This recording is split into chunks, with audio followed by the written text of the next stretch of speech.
let's go through a few different examples here. One, if you're like a plumber and you've got money to spend and you're, you know, you're not worried about, you just need a solution that works and you're willing to pay a couple $100 per user per month. I think plumber, HVAC, um, what else? Electrician, any kind of service contractor that's on the residential side specifically, um, I would go with Service Titan and QuickBooks. And then for workspace, I would use Google Workspace. Those would be the only tools that you would really need to effectively do everything you need to do and truly do everything. I mean, you can send direct mail through Service Titan.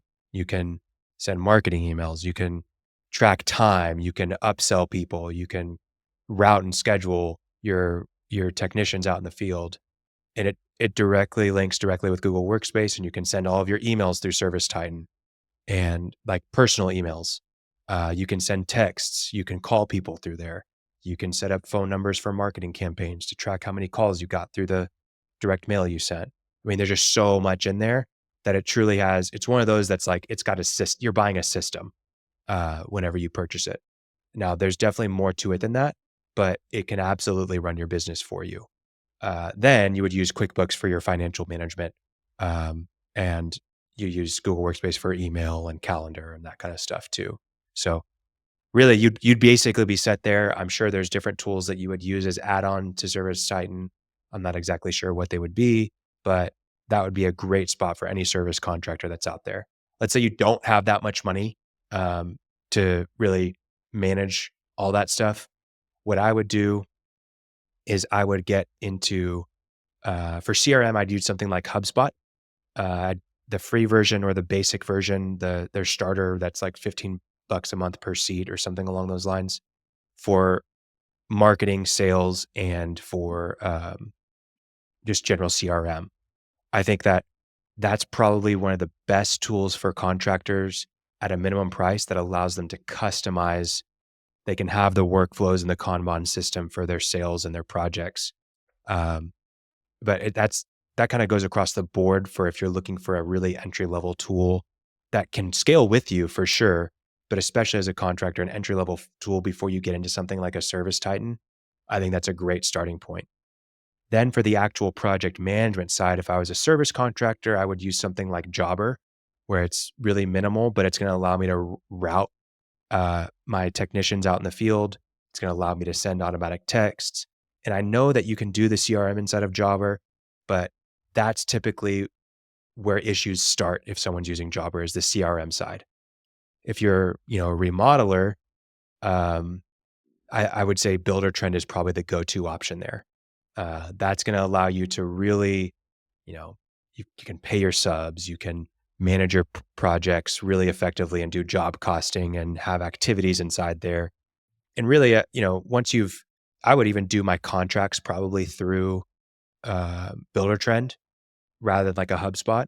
But as soon as I've won the deal in HubSpot, then I can go over to Builder-Trend and create the project with the proposal, get the proposal signed, which starts the project management process. So then I've already said this for Workspace. I'm a huge proponent of Google Workspace. But that's the one that I would use for all of these. Then outside of that, once you get into, more of the administrative, QuickBooks is kind of across the board what we recommend. I think everyone kind of has a QuickBooks account and uses it. And then, I think for time tracking, you're going to be able to do that inside of Jobber, inside of Builder-Trend as well. So those are great tools there. Trying to think of what the other, what am I missing? Am I missing any for you? The tools that I haven't talked about workplace communication. So Well, Slack is a great tool that I would recommend.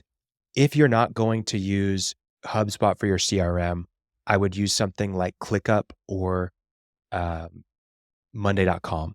Now that's going to take a little bit more heavy lifting from your end. You can find templates out there for those tools to be a CRM for you, but you're definitely going to have to get in the weeds a little bit or hire someone to get in the weeds and implement that for you. But once you have done that, it allows you to do quite a bit more than HubSpot would allow you to in terms of managing some of your internal administrative projects and keeping track of things. But there's a lot of power inside of those tools, and I think Victor is a great use case of using Monday.com. What was the question you had for me, Martin? Uh, well, I was just asking about um, different tech stacks, and you really kind of answered it. Don't There's know all that I sorts have. of tools that aren't being used. So things like Loom can really make asynchronous work possible. Things like Company Cam can make sure that you're tracking everything for uh, that's on site on your projects with photos. And those integrate directly into a lot of these tools like Builder Trend and Service Titan. But each of those tools have their kind of version of Company Cam. It's just at the end of the day, uh, company cam is so specific, and you're going to find this like, you know, there's maybe Service Titan allows you to take photos of each project on the job, but company cam, their whole feature is built around pictures. And so the app is more seamless. It's more smooth. It has all the features that you need because for that function, because it only does that function. Right. So at a certain point, you have to look at the trade-off of, are we actually going to use the photo option, you know, taking a picture from our phone, going into Builder Trend app, adding a file, choosing from our photo library, and then putting in the image? Or are people gonna be way more prone to just, "Hey, I just open up Company Cam, take the picture, and it goes to the right project based on my location," Yeah, right? So yeah. that's where you have those trade-offs. So Time stamped and synchronized. Yeah, yeah, exactly. So it's just it makes way more sense to use something like that because that's what the field is actually gonna use without it's gonna minimize their admin time at the end of the day, and you don't want your field technician doing a bunch of admin. You want them focused on the job, right? Because that's what's making you money.